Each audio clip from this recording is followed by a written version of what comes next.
In the moral landscape, you make a fundamental axiomatic claim. It looks like a moral claim. Maybe it's a claim of fact. And the claim is there are bad lives and good lives. Sure. And the claim you make is that that's universally true.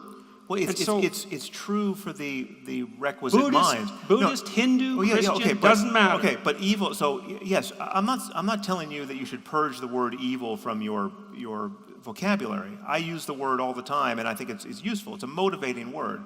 I'm just saying that we can understand this continuum of good and bad, or positive and negative, in ways that don't use certainly don't use the Judeo-Christian framework for valuing these things. Because if you take the Buddhist framework and map it onto this continuum, you don't get good and evil.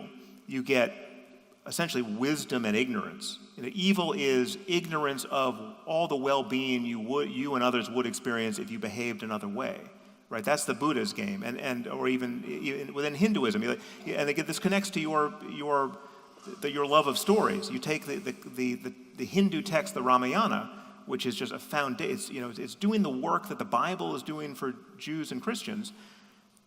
That the worst guy in the Ramayana, the 10-headed demon Ravana, the prototypically evil person, is at bottom really not a bad guy. He's a great sage who is just in a bad mood, essentially, right? I mean, he was obscured by ignorance.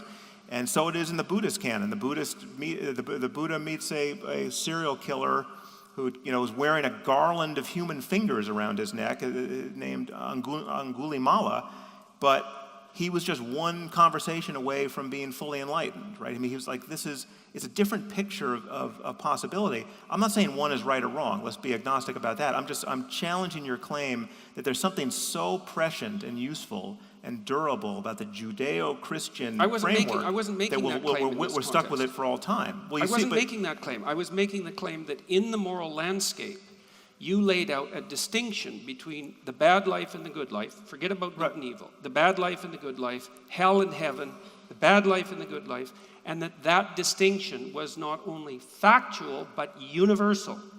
And so since you made that axiomatic, given the right mind. So we could imagine a mind. I mean, this is an example. Okay, universal in a right mind. But we could create circumstances that seem perverse to us that we would recoil from. You could create a universe of perfectly matched sadists and masochists, say, right? So you have the people who are real sadists, who in our world would be terrible actors, but in their world, they're surrounded by people who want to be mistreated. Now, again, if you're a real sadist, you never mistreat a masochist when he asks you to. Okay, well, these are... Granted. I'm not... Sorry, I'm not sure the human categories even exist. Couldn't resist. But in undoubtedly we could create something like an artificial intelligence that could be paired this way, and that would be weird.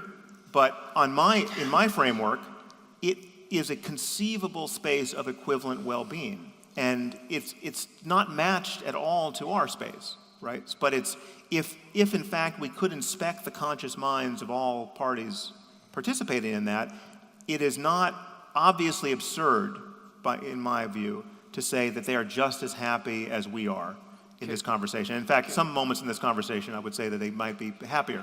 No, it's been good. It's been good.